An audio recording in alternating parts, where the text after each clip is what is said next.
तो दिल्ली और आसपास के इलाकों में वायु प्रदूषण एक गंभीर समस्या बनी हुई है। नवंबर से दिसंबर के महीने में प्रदूषण के कारण देश की राजधानी किसी गैस चैम्बर की तरह लगती है। सर्दियों के मौसम में वायु गुणवत्ता बेहद खराब स्तर तक पहुंच जाती है। इसके चलते लोगों को सांस लेने में दिक्कत होती है और दूसरी स्वास्थ्य समस्याएं बढ़ जाती हैं। वायु प्रदूषण से निपटने के लिए सरकार समय समय पर जरूरी कदम उठाती रहती है।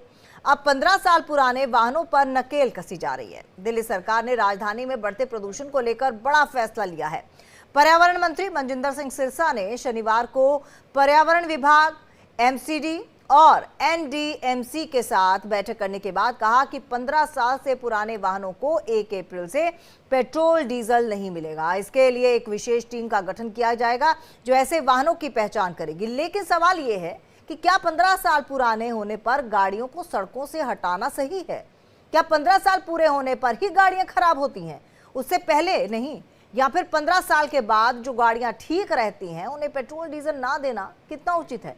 इन्हीं सवालों पर चर्चा करने के लिए हमारे साथ कई मेहमान इस वक्त जुड़े हुए हैं, उनसे बात करेंगे। लेकिन उससे पहले आपको सुनवाते हैं कि इस फैसले पर दिल्ली के पर्यावरण मंत्री मनजिंदर सिंह सिरसा का क्या कुछ कहना है। एनवायरमेंट दिल्ली का सबसे बड़ा इशू है। दिल्ली के अंदर हवा गंदी है, पानी गंदा है। मीटिंग हुई लगभग 3-3.5 घंटे, जिसमें हमने ये जानने की कोशिश की कि बीमारियां क्या हैं और उसके समाधान क्या हैं। तो सबसे बड़ी पहली बीमारी ये पता चली कि पिछली सरकार ने एक भी कदम नहीं उठाया दिल्ली की पोल्यूशन को कम करने के लिए, चाहे वो पानी का पोल्यूशन हो चाहे हवा का। मैं आज जो बात करूं केवल हवा के पोल्यूशन की बात कर रहा हूं। एयर पोल्यूशन पे हमारी बैठक थी। हम अपने ऐसे गैजेट्स लगा रहे हैं पेट्रोल पंप के ऊपर जो लगभग 80% पेट्रोल पंप पर लग चुके हैं। 31 मार्च तक 100% पेट्रोल पंप से लग जाएंगे। उसके बाद 15 साल पुराने व्हीकल को हम आइडेंटिफाई करेंगे और उसको कोई फ्यूल नहीं मिलेगा। आज ही हमारी सरकार इसकी जानकारी पेट्रोलियम मिनिस्ट्री के माध्यम से देगी कि आप कोई भी पेट्रोल पंप ऑनर जो है, मालिक जो है, वो 15 साल पुराने व्हीकल को डीजल पेट्रोल नहीं दे सकता। दूसरा, 15 साल पुराने जितने व्हीकल्स हैं उनको आइडेंटिफाई करने के लिए हम एक टीम बना रहे हैं जो उनको आइडेंटिफाई करेगी और उनको लाकर दिल्ली में नाउ एंटर कर सके और दिल्ली से बाहर निकाले जा सकें। इसके लिए हमारी टीम अलग से काम करेगी। दिल्ली यूनिवर्सिटी स्टूडेंट्स को हम इसमें रोप इन कर रहे हैं।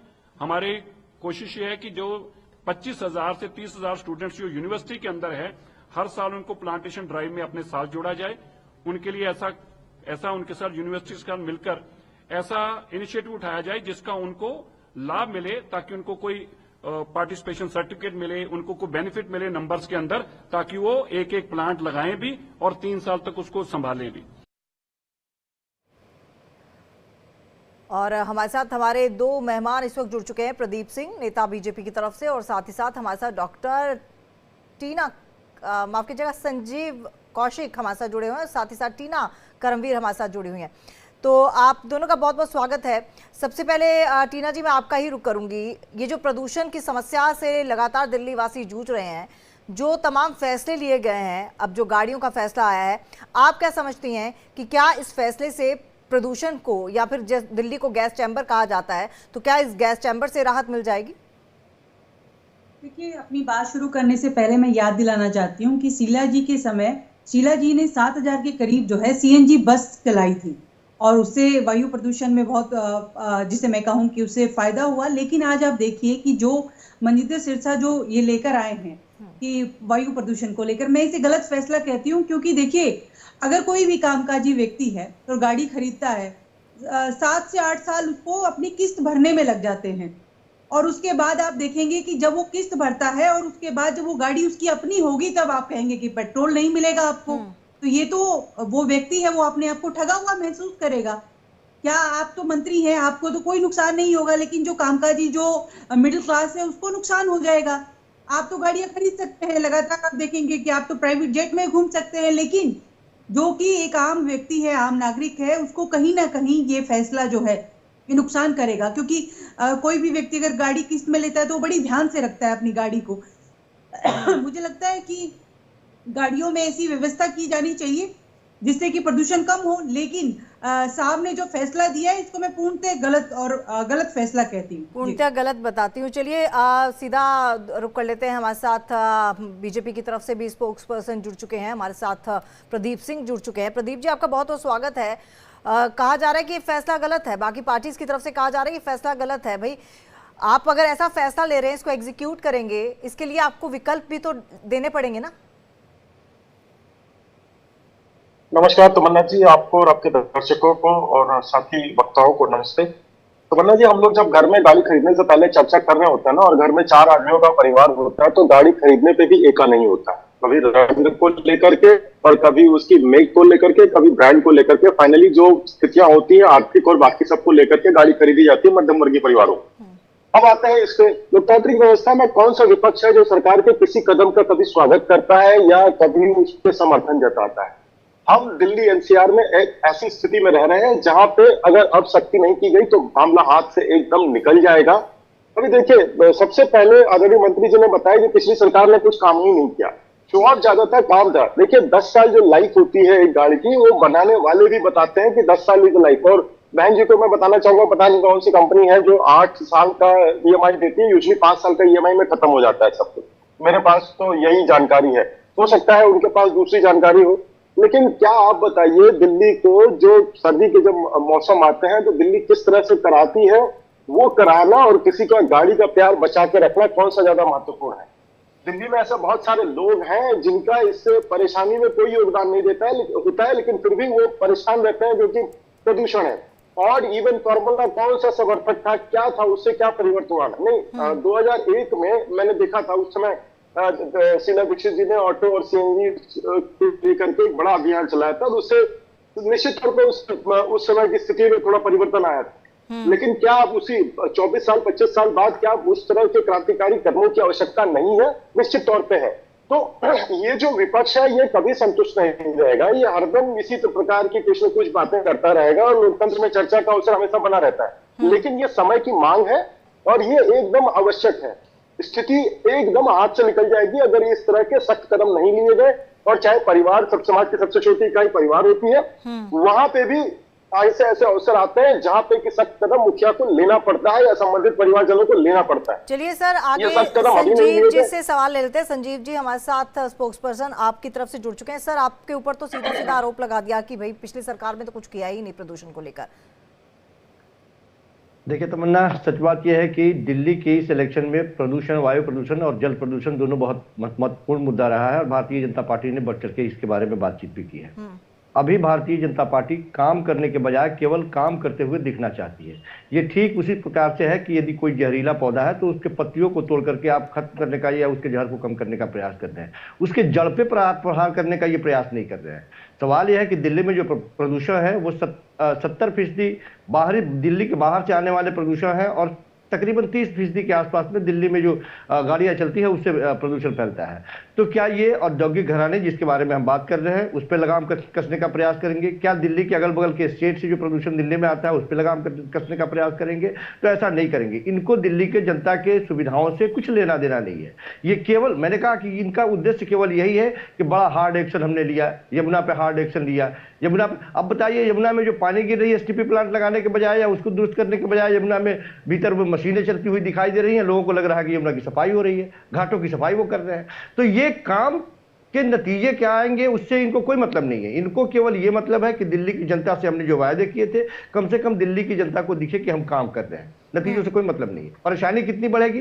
15 साल पुराने वाहनों के बारे में ये बात कहते हैं कि हम उसे पेट्रोल नहीं देंगे। ये इस बात के लिए तस्दीक करेंगे और इस बात का दावा रखेंगे कि क्या दिल्ली की वो जनता जिसके पास ये गाड़ियां हैं वो बगल में जाके गुड़गांव से पेट्रोल नहीं ले लेगी? वो गाड़ियां जाके हरियाणा। चलिए सर, इसका जवाब भी लेते हैं। शेखर जी भी हमारे साथ जुड़ चुके हैं, Shekhar Kumar, political analytics. Sir, मेरे को एक डाउट हो रहा है सर, सड़क परिवहन और राजमार्ग मंत्रालय द्वारा तो यदि सूचना पहले ही जारी की गई है कि 15 साल पुरानी गाड़ियां जो है वो नहीं दौड़ सकती हैं, सड़क पर नहीं दौड़ सकती हैं, तो इसके ऊपर मुझे समझ नहीं आ रहा है कि इसके ऊपर कैसे विवाद हो रहा है। 15 और ये जनवरी में तो बिहार में भी ये चीज लागू हुई थी। देखिए, ये सारे के सारी राजनीतिक स्टंटबाजी है, क्योंकि ये जो आज सिरसा जी का जो बयान आया है, इस तरीके की गाड़ियां एनजीटी और सुप्रीम कोर्ट के बाद तो पहले ही उनके आदेश के बाद बैन हो चुकी है। ये काम दिल्ली पुलिस का था, ट्रैफिक पुलिस का था कि ऐसी सारी गाड़ियों को जब्त करे। आज ये कह रहे कि ये कुछ गैजेट्स भी लेकर आएंगे जिससे गाड़ियां आइडेंटिफाई होंगी। तो गैजेट्स तो पहले ही ट्रैफिक पुलिस के पास होने चाहिए थे। पिछले 5 सालों में कितनी गाड़ियां जब्त हुई, ठीक है? लास्ट अक्टूबर से नवंबर के बीच में जब सुप्रीम कोर्ट इस मामले पे दोबारा सख्त हुआ तो उस टाइम पर कुछ संख्या बढ़ी, लेकिन उसके बाद वो दोबारा ढीले पड़ जाते हैं। आज इसको आम आदमी पार्टी, कांग्रेस, बीजेपी से जोड़ के नहीं देखना चाहिए। प्रदूषण एक पूरे देश की समस्या है। दिल्ली के मामले में अगर जो सिरसा जी का बयान है, मेरा ये मानना है कि केंद्र सरकार की विफलता है, क्योंकि दिल्ली में ट्रैफिक पुलिस जो है वो गृह मंत्री के पास आती है, आज से नहीं पिछले 10 सालों में भी उन्हीं के पास थी। ये मुद्दा अगर आज इनको इतना बड़ा लग रहा है तो उन्होंने उस टाइम उस पर कदम क्यों नहीं उठाया? आज उत्तर प्रदेश में जो यमुना की स्थिति है आगरा में और गंगा की स्थिति है जो उत्तर प्रदेश में, क्या कोई भी चुनाव इस मुद्दे पर लड़ा जाता है उत्तर प्रदेश में? प्रदूषण आज आप दिल्ली के अलावा, दिल्ली तो सेकंड नंबर पे मोस्ट पॉल्यूटेड सिटी है, अगर आप टॉप 10 सिटीज इंडिया में निकालेंगे तो वो सारी के सारी भाजपा शासित राज्यों में है। वहां इनके पास क्या गेम प्लान रहा है? क्या इन्होंने प्रदूषण को दूर करने के लिए कहा है? 10 के 10 शहर आज भाजपा शासित राज्यों में। इसमें राजनीति ना करके इन सारी पार्टियों को इकट्ठे काम करना चाहिए। जिन जिन ने अब तक काम नहीं किया है कि वो सामने दिख रहा है जी, शुद्ध हवा लेना, अच्छी हवा लेना, प्रदूषण रहित वातावरण हो, ये तो हर किसी का अधिकार है सर। और इस अधिकार, ये राइट है, ये हर नागरिक का राइट है। इस राइट को लेकर बिल्कुल आपको सजग होना पड़ेगा, इसके लिए बताने की जरूरत नहीं है। प्रदीप सिंह जी, जैसा कि सर बोल रहे हैं, शेखर जी ने बताया कि इसके लिए तो पहले से ही चीजें कर देनी चाहिए थी। सिर्फ और सिर्फ पॉलिटिकल एजेंडा बनाने से कुछ नहीं होगा। और क्या सिर्फ 15 साल पुरानी गाड़ियों को डीजल ना देने से क्या पॉल्यूशन पर, वही मेरा सवाल दोबारा से है कि क्या फिर हम कहना बंद कर देंगे कि दिल्ली गैस चैम्बर नहीं है, दिल्ली बहुत शुद्ध वातावरण में हम रह रहे हैं, कोई बीमारी हमें नहीं हो रही है? जो तमाम बातें हम कर रहे हैं कि 35 सिगरेट के बराबर हम एक दिन में ऐसा प्रदूषित हवा लेते हैं, वो बंद हो जाएंगी सारी बातें? तो मैंने जी, नई सरकार आती है तो वो अपने मेजर्स लेना शुरू करती है, एक स्टार्ट करती है, एक मैसेज देती है कि भाई ये रूल ऑलरेडी है, इसको अब इम्प्लीमेंट किया जाएगा। तो अगर विपक्षी दलों को या किसी बुद्धिजीवी को उस पर अगर चर्चा करनी है वो करता रहे, लेकिन सरकार तो अब नई सरकार जब आती है तो कुछ एक्शन जब लेना स्टार्ट करती है तो निश्चित तौर पर उसमें थोड़ा सा फाड़ तो होता ही है, नई कुछ इम्प्लीमेंटेशन आता है। तो अभी आम आदमी पार्टी के संजीव जी जो बोल रहे थे, ये लोग बोलने में बड़े अच्छे हैं और आने वाले समय में केवल बोलते ही दिखाई देंगे। जब जब इनकी बच्चियां उधेड़ी जाएगी ये बोलते ही दिखाई देंगे और ये सरकार इसको इम्प्लीमेंट करेगी। हम चुनाव से पहले करते थे डबल इंजन की सरकार है। चलिए, शेखर जी जो कह रहे हैं कि भाई सेंट्रल गवर्नमेंट के पास थी, अब उसको इम्प्लीमेंटेशन का समय आ रहा है, तो प्रॉब्लम किस बात की है? आप क्यों नहीं सहयोग करते? आप कहिए ना। हाँ, नहीं सर वो कह रहे हैं कि पहले भी आप कर सकते थे, केंद्र के पास था ये, आप पहले भी कर सकते थे, और बाकी राज्यों का क्या? आप अगर कर रहे हैं, नहीं तमन्ना जी, अगर अब कर रहे हैं तो कोई गलती कर रहे हैं क्या? चलिए एक सेकंड के लिए मान लेते हैं पहले कर सकते थे, नहीं क्या अब नहीं, तो फिर तो ये तो साफ साफ समझ में आ रहा है ना सर कि पहले पार्टी जो थी आम आदमी पार्टी की, अगर आप बात कर लें कि पहले पार्टी, तो आप उस वक्त भी एक्शन ले सकते थे। आप तो पराली का रोना रोते रहे। नहीं, एक मिनट सुनिए तमन्ना जी, ये जो पुरानी वाली सरकार है अब वो एकदम से जनता ने नकार दिया, तो उनके कुकर्मों पे चर्चा करना, समय व्यक्त करना होगा। हम जो कर रहे हैं हम जनता के हित में सोच करके ऐसा कर रहे हैं। अब मैं ऐसी अपेक्षा रखता हूं कि पढ़े लिखे लोग हैं, सबसे ज्यादा पढ़े लिखे लोग हैं दिल्ली में, तो कम से कम इसको इम्प्लीमेंट होने में क्या प्रॉब्लम आ रही है भाई? कोई चीज शुरू तब होती है जब वो धरातल पे उतरती है। सर तो कौन नहीं चाहता शुद्ध हवा लेना? कौन नहीं चाहता सर? यहाँ दिल्ली में सिर्फ दिल्ली के लोग नहीं रहते, दिल्ली में बाहर के, दिल्ली से सर वो भी लोग यहाँ पर जॉब करते हैं जो पहाड़ों से आते हैं, उनके लिए तो यहाँ रहना बहुत खतरनाक रहता है। आप कैसी बातें कर रहे हैं? हर कोई चाहता है, एक बतौर आम नागरिक के तौर पर मेरा राइट है, मेरा हक है शुद्ध हवा लेना, अच्छा खाना खाना मेरा हक है। एक मिनट, मैं टीना जी के पास जाना चाहूंगी। टीना जी बड़ी देर से कुछ कहना चाहती हैं। जी टीना जी। देखिए, दिल्ली में आपदा चली गई और विपदा आ गई है, और विपदा मैं इसलिए कह रही हूँ कि ब्रिटिश हुकूमत ने टैक्स नहीं लगाया था पार्कों के अंदर, इन्होंने 20 रुपए टैक्स लगा दिया है। डीडीए के पार्कों में जाइए, एंट्री, शुद्ध हवा लीजिए और टैक्स दीजिए। ये शुद्ध हवा के नाम पर भी आप जनता को ठगेंगे। तो इसलिए मैं कह रही हूँ कि बीजेपी जो है विपदा है इस समय दिल्ली के अंदर, और लगातार ये लोग कहते रहे हैं कि भाई हम सरकार में आएंगे तो ऐसा करेंगे वैसा करेंगे। बिल्कुल सही है, ये सिर्फ वोट बटोरना जानते हैं। वोट बटोर लिया, 2500 का नाम दिया कि 2500 रुपए आएंगे आपके खाते में और आप वोट दे दीजिए, सरकार बना ली, लेकिन किया कुछ भी नहीं। वायु प्रदूषण के लिए जो काम शीला जी ने किया मुझे लगता है कि इनको सबक सीखना चाहिए शीला जी से। जाइए हिस्ट्री में, इतिहास में जाइए और देखिए कि शीला जी किस तरीके से दिल्ली को एक खूबसूरत दिल्ली बनाया था, ग्रीनरी दिल्ली बनाई थी, वैसी दिल्ली बनाई। उनसे सीखिए, उनके जाके डॉक्यूमेंट चेक करिए, उनसे उनके जाकर देखिए, उनके कामों को देखिए, उनके जो उन्होंने जिस तरीके से दिल्ली को खुशहाल बनाया था, उन कामों से आप प्रेरणा लीजिए। आप जाके कह रहे हैं अरे आप गाड़ियों की वैधता बढ़ा सकते थे, अगर आपको इतना ही शौक था। आप सोचिए, जो मैं बार बार कह रही हूँ, कामकाजी व्यक्ति के ऊपर कितना बोझ बढ़ेगा, वो नई नई गाड़ियां खरीदेगा। लेकिन ये जानबूझकर ये दिखावे पे यकीन करते हैं। ये सरकार, भारतीय जनता पार्टी दिखावा करती है, इसलिए विपदा है। जो मैं बार बार कहूंगी, जो ब्रिटिश हुकूमत नहीं कर पाई वो भारतीय जनता पार्टी कर रही है दिल्ली के अंदर। और दिल्ली में बिल्कुल आपने सही कहा कि सिर्फ दिल्ली वासी ही नहीं रहते, दिल्ली से बाहर के भी जो लोग रह रहे हैं उनको भी परेशानी हो रही है इस प्रदूषण पे। खुद हम तो बार बार कहते थे, जब केजरीवाल की सरकार थी, केजरीवाल जी ने अपनी खांसी ठीक कर ली, लेकिन जनता को खांसी कर दी। लेकिन अब ये तो चाहते हैं, ये गला घोटना चाहते हैं।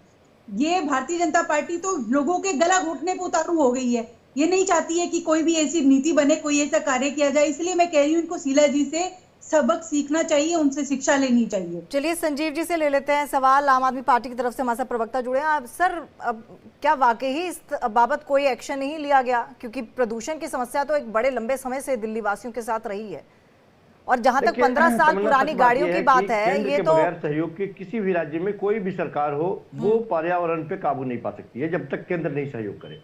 दिल्ली में सब जानते हैं कि लगातार पिछले 10 सालों से केंद्र किस तरह से असहयोग करती चली आई है हर एक मुद्दे पर। इस बार इलेक्शन में इन लोगों ने बढ़ चढ़ के इस बात को रखा सामने लोगों के बीच में कि हम आएंगे तो बेहतर तरीके से काम करेंगे, और डबल इंजन की सरकार आएगी तो उन मुद्दों पर भी काम करेंगे जिसपे हम कहते चले आए कि आप सहयोग नहीं कर रहे हैं। आज इनकी सरकार है तो आज इनको काम करना चाहिए। हम तो सिर्फ ये बड़े विनम्रता के भाव से कह रहे हैं कि केंद्र में और राज्य में दोनों में, दिल्ली में भारतीय जनता पार्टी की सरकार है। अब किसी को असहयोग करने की जरूरत नहीं है, डिलीवरी दिखाएं, लोगों के बीच में काम करते हुए दिखाएं। लेकिन ये मैंने कहा कि ये कौन सी नीति है? आप बताइए कि दिल्ली की वो जनता जो 15 साल पुरानी गाड़ियों को लेकर के घूम रही है, यदि यहाँ पेट्रोल नहीं मिलेगा तो क्या वो हरियाणा में जाके पेट्रोल नहीं लेगा? क्या वो उत्तर प्रदेश में जाकर पेट्रोल नहीं लेगा? आप उसको कैसे बंद कर देंगे, कैसे रोक देंगे, आने जाने नहीं देंगे, या वहां भी इस तरह की नीतियां लागू करेंगे? तो ये एकदम बेसिर पैर की, केवल इसलिए क्योंकि दिल्ली की जनता को हमको दिखाना है कि हम दिल्ली की जनता के लिए काम कर रहे हैं। उनके परेशानियों से इनको कुछ लेना देना नहीं है, उनके अब हकीकत से कुछ लेना देना नहीं है। केवल ये चाहते हैं कि लोग ये कहें कि हम काम कर रहे हैं। ऐसे काम नहीं चलेगा, हम इनको ऐसे बगल से दाएं बाएं करते हुए जाने नहीं देंगे। आपको नतीजे दिखाने होंगे। यदि केंद्र सरकार ने और देश के प्रधानमंत्री ने डंके की चोट पे सीना ठोकते हुए कहा है कि इन सारे चीजों पे हम काम करेंगे, ये मेरी गारंटी है, जो कभी अरविंद केजरीवाल जी की गारंटी होती थी, यदि देश के प्रधानमंत्री ने कहा है तो उनको काम करना होगा और नतीजे दिखाने होंगे। ये लगातार अब भी आम आदमी पार्टी का क्या, आम आदमी पार्टी ने बड़ी विनम्रता से स्वीकार कर लिया है कि दिल्ली की जनता ने कहा कि नहीं, आप विपक्ष की भूमिका में आइए, आप वॉचडॉग की भूमिका में रहिए, और देख रहे हैं हम नहीं जाने देंगे इनको अगल बगल में। ठीक है, एक स्ट्रॉन्ग ऑपोजिशन तो मिला ही है खैर दिल्ली में, ये इसमें कोई दो राय नहीं, और अच्छी बात है, ऑपोजिशन का काम होता है सवाल पूछना। आपके पास आऊंगी मैं, लेकिन उससे पहले मुझे लगता है कि शेखर कुमार जी से मेरा एक बार फिर से वही सवाल है। सर, इतनी हो हल्ला क्यों हो रहा है जब यही रूल है कि 15 साल पुरानी गाड़ी आप नहीं दौड़ा सकते सड़क पर? सर, मेरी गाड़ी 11 साल पुरानी है, मुझे पता है मैं उसको बेचूंगी, कोई खरीदेगा नहीं, क्योंकि उसकी लाइफ ही 3 साल बची है। तो पहली बात, और दूसरी बात मेरी यही है कि ये रूल जो है वो जनवरी में बिहार में भी लागू किया गया है, तो फिर क्यों इतना हो हल्ला? सर, देखिए, मैं ये कहना चाहता हूँ, ये सारा हेडलाइन मैनेजमेंट का मामला है। हाँ। अदरवाइज जो 5 टॉप पॉल्यूटेड सिटी है उनमें सबसे ऊपर नाम है नोएडा, फिर है न्यू दिल्ली, फिर है गाजियाबाद, उसके बाद है गुरुग्राम, उसके बाद है फरीदाबाद। ये बाकी जगह भी इनकी सरकार है, क्या वहां के लिए ऐसा नियम क्यों नहीं? क्या वहां के लोगों को अच्छी सांस लेने का हक नहीं है? बस आप दिल्ली के लिए करना चाहते हैं? अगर मुद्दा ये इनके लिए वाकई जरूरी है, ये एक सरकार गई है, नई सरकार आई है, इनको रोज हेडलाइंस ऐसे बनानी है कि हम बहुत प्रोएक्टिव, हम बहुत कुछ करें, लेकिन अगर वाकई इनकी नियत होती तो ये एक पॉलिसी कई सारे राज्यों में आ सकती है, स्पेशली दिल्ली और उसके आसपास के शहर जो कि इनके ही शासित राज्यों में है, वहां के लिए भी आ सकती है। ये सब दिल्ली के लिए क्यों? तो इससे जो है इनकी नीयत पे बहुत एक शक उठता है कि ये सिर्फ हेडलाइन मैनेजमेंट की चीज है। ये मुद्दा वाकई मैं कहता हूं बार बार कि ये राजनीतिक मुद्दा जो है वो नहीं है लोगों को अपने राजनीतिक दलों से ऊपर उठ के, क्योंकि ये हमारी आपकी सबकी जान की बात है। ये एक बहुत सीरियस इशू है। हम लोग गैस चेंबर्स में रह रहे हैं, और वो गैस चेंबर सिर्फ दिल्ली ही नहीं है, नोएडा भी है, गुरुग्राम भी है, गाजियाबाद भी है, फरीदाबाद भी है। क्या आपको मानवीयता के आधार पर हर जगह के लिए ये चीज नहीं लानी चाहिए?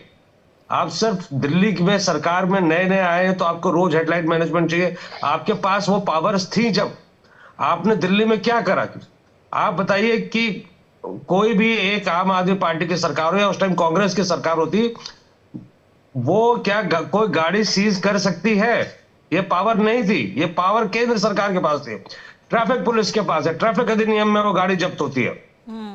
आपने उस पूरे पिछले 10-11 साल में कितनी गाड़ियां जब्त करी? आपने कितनी बार इस तरीके की ड्राइव चलाई? चलिए प्रदीप जी, आप इसका जवाब दे दें। मामला सिर्फ इतना है कि बहुत ईमानदारी से वाकई काम करने की जरूरत है। राजनीतिक पार्टी आपस में राजनीति करते रहे, लेकिन कम से कम इस मुद्दे पे राजनीति ना करें। आज बहुत दुर्भाग्यपूर्ण है कि हम सिरसा जी के बयान पे डिबेट कर रहे हैं, लेकिन इस डिबेट का टॉपिक ये नहीं है कि पिछले 11 साल में ट्रैफिक पुलिस ने दिल्ली में क्या करा ऐसी गाड़ियों के साथ। अगर ये वाकई इस चीज को एक बहुत बड़ा कदम मान रहे हैं तो इनको मानना चाहिए कि वो गृह मंत्री का बहुत बड़ा फेलियर था कि ट्रैफिक पुलिस इस मामले में नाकाम रही, और आज इनको ये कदम उठाना पड़ रहा है। ये अपनी नाकामी बता रहा है इनका ये बयान और इनका ये कदम। जी प्रदीप जी बताइए। तमन्ना जी, मुझे नहीं पता कि शेखर जी के साथ तो मैं पहली बार चर्चा में बैठा हूँ, तो मुझे बहुत ज्यादा जानकारी नहीं है। किस बारे में सर, किस बारे में जानकारी नहीं है? नहीं, शेखर जी के बारे में नहीं, इनके इतिहास भूगोल के बारे में मुझे जानकारी नहीं है। इन्होंने कुछ डेटा प्रस्तुत किया और वो पूरा एनसीआर में आता है। वो डोजियर बनाने वाली राजनीति छोड़ दीजिए। सुनिए सर, मैं बीच में नहीं बोल रहा था, सुन लीजिए। आप भी बहुत बोल रहे थे, मैं शांति से सुन रहा था। ये एनसीआर में जितने शहरों का नाम लिया है वो पूरे एनसीआर में आता है। तो ये जो रूल होते हैं वो एनसीआर के लिए लागू होते हैं। और राज्य परिवहन निगम दिल्ली सरकार के पास होता था पिछले 12 वर्षों से और उसके पहले से भी। तो दिल्ली पुलिस क्या कार्रवाई करेगी उसके लिए थोड़ा सा धैर्य रख लीजिए। दिल्ली पुलिस बहुत बढ़िया कार्रवाई करेगी। नहीं, देखिए, रजिस्ट्रेशन होता है स्टेट गवर्नमेंट के पास, और ये एनटीसी, गवर्नमेंट ऑफ एनटीसी, और ये जो एनसीआर का क्षेत्र है उसमें केवल सारा ठिकरा केवल पुलिस के ऊपर फोड़ देना और बाकी विभागों पे कुछ ना करना। अगर अवेयरनेस ड्राइव ही चलाई जाती थी तो क्या वो राज्य सरकार का काम नहीं था? सूचना मंत्रालय राज्य सरकार के पास होता है, उसकी भी तो जिम्मेवारी थी ना, जो कि पिछले 15 सालों से कांग्रेस के पास और 12 सालों से आम आदमी पार्टी के पास था। एक अकेला कांग्रेस कर करके पता नहीं कौन सा तुष्टिगुण मिल रहा है, मुझे नहीं पता। लेकिन अगर मैं एक बात कह रहा हूं कि चलिए अब ये स्टार्ट हुआ है तो इसमें आपको सहयोग करने से कौन सा टैक्स लग रहा है, कौन रोक रहा है, क्या परेशानी हो रही है? अगर अब ये शुरू हो रहा है, जो सारा ज्ञान था उसको थोड़ी देर के लिए, 1 घंटे के लिए यहां लगा लीजिए और शुरू हो जाइए। कम से कम जनता को अवेयर तो करिए ना। ये भी हम एनसीआर में ही रहते हैं, तो जो सारा गुस्सा है, सारा ज्ञान है, उसको थोड़ी देर के लिए इसमें ले आ दीजिए और देखिए एक अच्छा कदम शुरू होगा। अगर सरकार ने ये स्टार्ट किया है, आपको कटाक्ष करने का संविधान पूरा अधिकार देता है, उसको एंजॉय करिए। लेकिन क्या ये तर्क संगत नहीं है कि अगर एक चीज ड्राइव शुरू हो रही है तो उसमें आप भी थोड़ा सहयोग दे दीजिए? और नहीं सहयोग दे सकते हर तो किसी का सहयोग भी मिलेगा, क्योंकि हर कोई चाहता है कि साफ हवा ले। लेकिन एक बार जो बात कही है, जो सतीश जी ने कही, संजीव जी ने कही है, माफ कीजिएगा, संजीव जी नहीं, शेखर जी ने कही है, उनके हिसाब से सही बात कह रहे हैं वो। ज्यादातर शहर अगर देखा जाए तो ज्यादा एक्यू लेवल जो खराब है वो उत्तर प्रदेश का ही है। नई दिल्ली, मेरठ, हापुड़, फरीदाबाद, नोएडा, गाजियाबाद, भिवानी, मुजफ्फरनगर, रोहतक, भिवाड़ी, आगरा, गुड़गांव, सोनीपत, इटावा, फतेहपुर सीकरी, फिरोजाबाद, और ज्यादातर जगहों पर बीजेपी की सरकार है। बात तो सर सही है कि हर जगह, हर स्टेट में ये चीजें लागू होनी चाहिए, और हम सब चाहते हैं कि शहर अच्छा हो। शहर अच्छा होगा तो जाहिर तौर से देश एक कह सकते हैं कि खुली हवा में या फिर साफ हवा में सांस लेगा, जो एक बहुत बड़ा कंसर्न है। सर आपके पास आती हूँ, हमारे साथ टीना कर्मवीर भी जुड़ी हुई है कांग्रेस की तरफ से। आपसे लास्ट रिएक्शन चाहूंगी, क्योंकि आपकी सरकार तो आए हुए काफी टाइम हो गया आप दिल्ली में। आपको क्या लगता है कि अब ये जो सरकार आई है, क्या ये जैसा कि आप कह रही हैं शीला दीक्षित के नक्शे कदम पर चलती हुई दिखाई देगी? मुझे लगता है, मुझे उम्मीद नहीं है, क्योंकि जिस तरीके से जहां क्योंकि आपने देखा कि हरियाणा में इनकी डबल इंजन की सरकार है। आप देखिए जहां जहां सरकारें हैं इनकी, वहां तो ये कर नहीं पाए, तो दिल्ली में क्या विकास कर पाएंगे? दिल्ली में क्या सब स्वच्छ हवा दे पाएंगे? ये तो मुझे याद है कि स्वाति मालीवाल जो है कूड़े का जो है बैग्स उठा कर लेके जा रही थी। आज स्वाति मालीवाल से भी पूछा जा रहा है कि क्यों वो कूड़े के ढेर का क्या रहा? तो देखिए बहुत सारे सवाल हैं इस सरकार के ऊपर, लेकिन इस सरकार ने जो मैनिफेस्टो में जो वादे किए, क्या उन वादों को सच में खरा उतर पाएगी या नहीं, या सिर्फ जो सर ने भी कहा कि हेडलाइन मैनेजमेंट करती रहेगी, बाइट्स देते रहेंगे कि हम ऐसा कर रहे हैं वैसा कर रहे हैं, लेकिन दिल्ली वासियों को मुझे नहीं लगता कि वो सुविधाएं मिल पाएंगी, क्योंकि जो मैं बार बार कहूंगी, जो शीला जी ने जो हरी भरी दिल्ली बनाई थी, उस हरी भरी दिल्ली का बेड़ा गर्क करने का काम केजरीवाल और केंद्र में बैठी मोदी सरकार ने किया चलिए अब है। देखेंगे आने वाले दिनों में क्या देखते हैं दिल्ली वाले, क्योंकि दिल्ली वाले लगातार इस समस्या से तो जूझ ही रहे हैं। प्रदूषण की समस्या एक अहम समस्या है। आप चारों का बहुत बहुत धन्यवाद हमारे साथ जुड़ने के लिए, और उम्मीद हमें यही है कि आने वाले दिनों में हम ये शब्द ना सुने, दिल्ली बना गैस चैम्बर, दिल्ली में दम घुटता है, ये सब हेडलाइंस हमारे टीवी पर ना चले और हम एक स्वच्छ वातावरण में रहें। जैसा कि मैंने पहले भी कहा, एक आम नागरिक के तौर पर मेरा हक है अच्छी हवा में, शुद्ध हवा में रहना। फिलहाल इतना ही, लेकिन देश और विदेश की तमाम अपडेट्स के लिए आप लॉग ऑन कीजिए www.theindiadaily.com।